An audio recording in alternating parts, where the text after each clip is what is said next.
Dime Store Radio. When did you get that? I've had this one for a while. It's got a nice blue clock on it, like one of them plasma displays or something. Oh, I remember that. You posted a picture of that on Grumpy's, didn't you? Yeah, sound alright? Yeah, not bad at all. For a monkey ward. This sounds nice. Looks like it was made by Panasonic. Yeah, I was going to say that. Yep. Or Marantz or something. Guys can make all your announcements now. The Watergate is rolling live worldwide on Speed Radio. Alright, just getting this Ward 702 on there. Right, I want to get my tram D201A on there, even though it's been on there already. I want to get my Lafayette HE20C on the Video Geek. And tonight's episode of Classic Radio Roundup is brought to you by High Game 623. Once again, Utopia. I just got down. Ain't nobody gonna talk why I got this mall down. I can't talk skip, so I'm gonna key them all day long. I thought I had that clip somewhere, but I can't find it. What, I can't talk skip, so I'm gonna key them all day long? You downloaded it from me, so you should have it. I have it. That's what I mean. I downloaded a whole bunch of clips from Pete. I also downloaded a whole bunch from Gene's website when he had them up. Maybe they're on a different computer. I just haven't found them all yet. But I looked into one, and like I said, I got like probably 3 or 4 dozen clips, but that one's not on there. I mean, I got the one with the Chester County Shore fighting and a bunch of that stuff. But I don't have Gene's famous little meltdown clip. Well, I'll dig it out and I'll send it to you. Oh man! Someday when I'm really ambitious, I gotta put some of them on the website. That'd be fun. That'll be like memorials of what used to be. Yeah, right. That's actually history now. Hopefully it will stay history. Like I say, I'm still holding out hope that we'll hear old 05 in the sand file someday when it skips rolling. There is a cool program that's right on your computer. It's called Sound Recorder. It's real basic. You call it up and you can just hit record. That's all it does. Yeah, I had a nice one. It was called Scanner Recorder, and it had a squelch on it. So when it was quiet periods, it wouldn't be recording. It would only record when there was signals in there. It's pretty cool. It defaults to the mic in the laptop if you got one. And it came with Windows. Sound Recorder. You can just hit start, search that, and you start. Brager. I tried to use that, and Man. and it only gives you a limited amount of time. It won't do more than a half a minute or something. I think it's a breaker too. Yeah. Can I have the channel a second? Sure.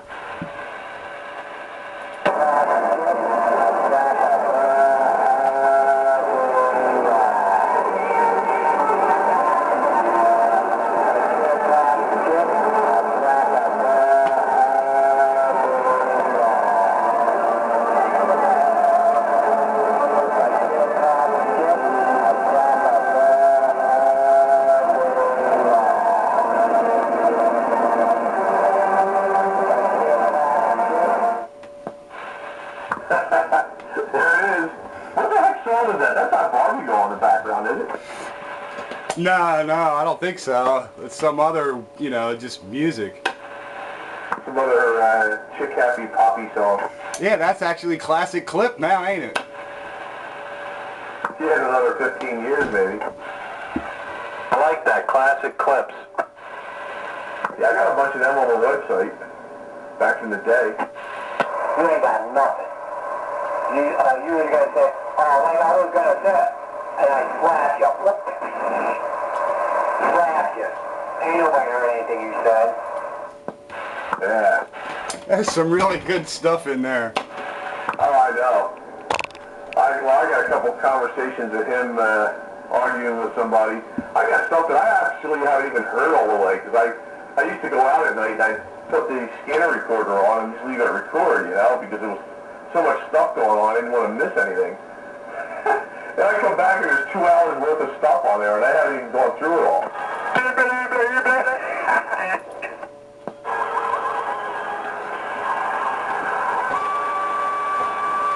Oh, now we got a copycat out there.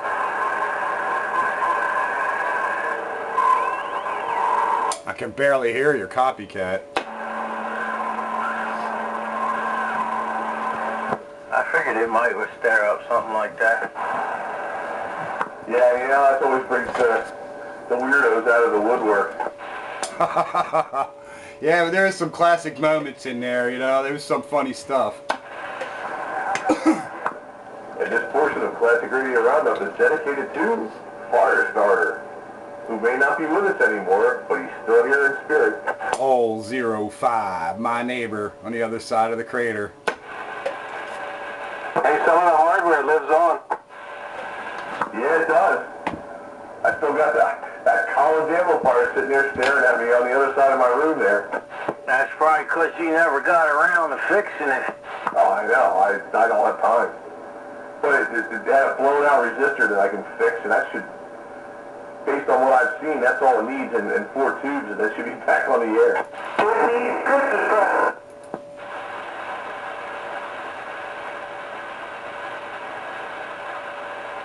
Yeah, well, if all it needs is a resistor and some tubes, man, it sounds like, what is it, Dave? 811As? Roger. Yeah, it looked like we did stir up something. That's a shame. Is it full moon? No, it's not even a full moon, man. Sure sounds like it. Yeah. Sounds like Trucker. It's just me doing a little fooling around. Oh, it hurt.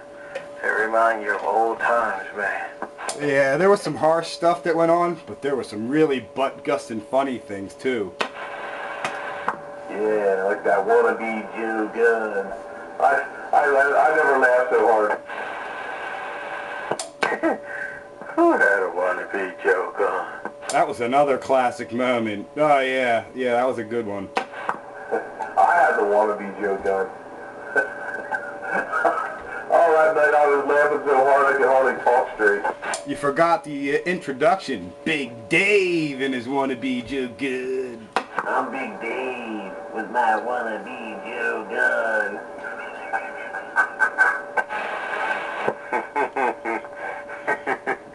Roger.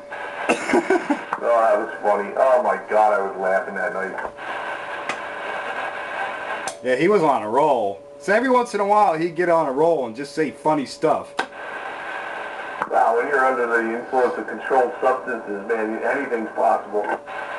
Specifications are subject to change without notice. Language also. Some other good moments was the Green Dog and Firestarter all-night marathons. Drunk man, drunk man, drunk man. Yeah, there used to also be, but they weren't funny though, between 911 and number 7. Those things would go to 5 o'clock in the morning. Yeah, I'd be just getting up for work then. Yeah, man, after like the 12th teen drink or shot or whatever, that rascal be still going on, man. And he would be like, whatever that's supposed to mean.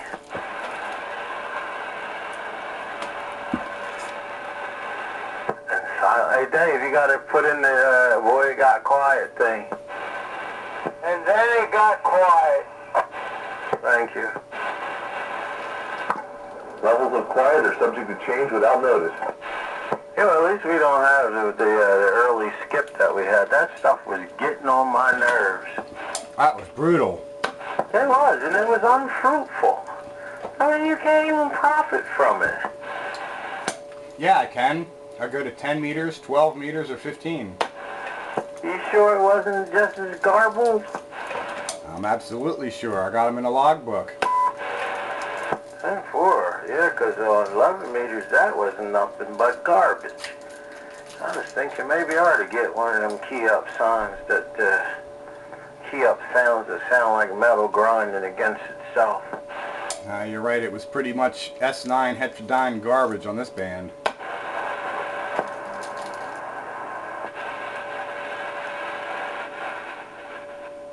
Where you go, Skeeter? I'm in here. I got one for the wanted list if anybody has a 20 LF6 tube. I just need one. 6 LF6? 20 LF6. Wow. What's that out of? I got a brand new one here. I need one more for my Golden Eagle 200, I think it is, or 500. Oh, how many's in there? 4? I think it's just 2. No, that ain't no 500 then. You need 4 for that. Well, that is the 200 version. I was downstairs looking for another tube radio to plug in, and I seen the amp there for it. I put it up there. Wanted 120 LF6. Geez, I wonder how they get those working. 20 volts? They must wire them in series or something. So they must be like, 5 of them or something. I don't know. Maybe they step it down. Maybe they take the tap off the transformer. And you would think they would be using 6 LF6s because that's the common thing to do, 6 volt filament part of the transformer. It makes you feel better if the thing says 20 LF6 instead of 6 LF6. It makes you feel more powerful. I feel better with my 31 LQ6s. Yeah, well, 4 of them will give you 120 volts, give or take. So 6 of the 20s would give you the same. So maybe there's 6 of them in there, 2 driving 4. That would be the 500. Pop it open, Skeeter. I ain't gonna know. I seen it sitting on the shelf down there. I just remembered I needed one tube for it. Well, at least the good news is the 20 volt filament tubes are going to be less popular than the 6 volt, so they should be cheaper. There should be less competition getting one. Yeah. I could get the 31s for $19.95 a piece. Yeah, the 6 LF6s are very salty now. They're very salty. They're getting scarce. 20s you might be able to get. Why? Couldn't I put 6s in there? If you want to burn up the filaments. Couldn't I put a big resistor in there to reduce it? You could probably rewire the circuit. Assuming the power transformer has a 6 volt filament winding on it, you could probably do that. But why would you want to do that? The 6 LF6s are going to be costing you a lot more money. Yeah, but I got a pile of them over here. Oh. Maybe we ought to invest in Skeeter's 6 LF6s for the future. Yeah, right? I got some over here, too. I probably have one. No, actually, no, I think it's a 6KD6. Don't know the condition of it, though. Now, mine could be 6JEs. I could be wrong all the way around. But anyhow, I got some mess wrapped up in the box there and some possibly in the closet. I know you have over there a brand new in the box 6LQ6 over there. Yeah, it's a Westinghouse. Yeah, I paid a salty price for that. Actually, is that an LQ6? Yeah, I gave you one good used LQ6 and one new old stock LQ6. One you can test and blow up, but one that's got to work. Yeah, okay. That's good. That's good that you told me that. Because when the winter finally turns bad, I'm going to be bound and determined to get that thing working this winter. Yeah, I made sure to give you 2 good tubes, one you can play with. Yeah, well, that's the thing. I don't want it to go into runaway. There's something really bizarrely wrong with that radio, so we'll see what we can do to get it back to normal. Nothing wrong with the receiver. Thankfully, that's good. It's really amplifier section is the only issue with that thing. Yeah, and I don't know why 10 meters had such a problem. It's got to be some kind of impedance mismatch or something, because certainly made the tube pull a lot more current than it should have, and it wasn't putting out anything, so it had to be out of resonance. Was she oscillating? At this point, no, it's just making real low power. I mean, it should make lower power than the other bands, but not as low as it was, and it didn't like it and took parts away. But yeah, I even be happy to have it back to work on 15 and down, you know. I mean, it was working there, and I had to play with it on 10 meters. Yeah, I mean that may end up being the final solution. You know, I might be able to get it working everywhere but 10, and you're just gonna have to say, well, it's 15 meters down. I'd be fine with that too, you know, as long as it's all, you know, like it was, or you know how it should be, let's say, on those bands. That thing put out a full 100 watts? Yeah, well, not on. Put out like I think like 75 or something on 15. But on 20, 40, and 80, yeah, put out 100 watts. CB watts. It's CB watts. There you go. Yeah, you really don't need no more than 60 CB watts anyway. That thing is the bare bones Volkswagen radio. That's why I like it. There's not even a band switch or a volume knob. I mean, there's a band switch. A mode switch. There's no mode switch and no volume knob. It's got a band switch. Yeah, I misspoke. I meant mode. And there's no volume control. That's the weird thing. But you know, working that RF gain does the job. I guess. Speaking about bare bones Volkswagen, man, one of my clients that I did some work for just a few days back, man, had a beautiful 1972 restored powder blue Volkswagen under the cover in his garage. He just lifted up the cover just to give me a peek. And that thing was beautiful, man. Here's a Volkswagen that probably sold for $1,400, maybe a little more. No more than $2,400 max. And now the things are totally collectible. Yep, yes they are. And they have like a band of people that go around, man, all about these Volkswagens online, open forums, the whole, it's just like classic CB radio. I want a thing. Huh? One of those things. Volkswagen thing. You know what that is? Yeah, if you had one, there were some big bucks too. Nobody wanted them when they were selling them, but they're worth money now. Drive around, take the doors off, put the doors on, put the roof on, take the roof off, put the doors on, take the doors off. What's the thing, Sparky? Well, it looks like a German military vehicle, and I paint mine olive drab or whatever. But it was made by Volkswagen. I think it was built on the Beetle platform. The Kubelwagen. There are you. I want one of them fiberglass body dune buggies. Could have probably got one dirt cheap 20 years ago. Now they're become expensive. I'd really like to actually have a nice Volkswagen bus. When I was a little kid, my hippie-ish uncle had a Volkswagen bus, and I remember cruising around in that thing. I thought it was the greatest thing since sliced bread. Yeah, I couldn't get out of its own way, but I guess if you're a hippie, you don't care. Yeah, you weren't really trying to get out of the way. you were already out of the way. Yeah, their biggest thing was getting to somewhere and parking it. That's right. Yeah, there was a guy who had one of them, and he wasn't a hippie. He kept it in the garage, and that thing was like mint condition.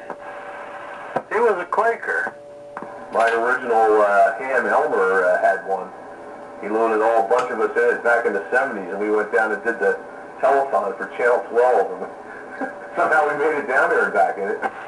There was a time during the Navy I rented a barn to keep my motorcycles in, and in the other half of the barn there was a guy that did nothing but take care of them Volkswagen buses, and in all their versions, campers and the buses, they actually had a pickup truck version, a couple different pickup truck versions of it, which I thought was pretty cool. And his favorites were the split windows. It had to have split windows. Hey Roger, yeah, that stuff is definitely memorable and classic. That and the Carmen Ghia. Yeah, that came so collectible that that'll blow a bug away. I thought those were cool. They auction them off with the dust on them now. Hey, did you guys hear about that big auction, that guy with all of those Chevys that he kept? And how it was up to almost $3 million now? Yeah. About the ones that they abandoned out in the desert, the dealers didn't sell, and they had like 2 miles on them. No, this guy kept yours. Well, he kept his, but yeah, you're talking the same story, I believe. Some of them got damaged by the elements, and others were garage kept, and I guess the roof went in. The man is like 90-something years old, and they finally decided to let him go. And the auction people was coming from all over the world. Yeah, he would keep your car. Yeah, yeah. But you trade a car in, he would keep it, man. He was like OCD. What's OCD, man? Obsessive compulsive disorder. All right, yeah. And if a car didn't sell, he kept it also. That's the reason why some of them only have 4 miles on them. And that one, it wasn't called the El Camino then, but you guys know what I'm talking about. It was like half station wagon and half pickup truck. That thing went for $140,000. Yeah, with the dust on it. Yeah, yeah. And you know something, see, what makes them so valuable is that the engine is and everything, all the serial numbers are matching. And they're original. I mean, if those things were garage kept with only 4 or 5 or 100 miles on them, my God, it's like a brand new car. Even restored or refinished, the clock is still low. They weren't shiny. Well, all of them weren't shiny, but even then, you still work them over, man, and you'll have, you know, timeless collection. Yeah, I mean, all you're going to have to, you're going to have to replace all the rubbers. I mean, you know, all the radiator hoses and the fan belts and all that, that's going to disintegrate from the time, but that's a small price to pay. Because all the metal parts are still going to be fine. What about the gaskets, though? Shouldn't you just go over the whole thing? I suppose it probably would be a prudent thing to do is to tear the whole thing completely down and do a frame off on it and replace all those rubber bushings and shock tower bushings and everything else that are, you know, deteriorate. But as I say, all that, you're not going to need to do any rebuilding of the motor or nothing.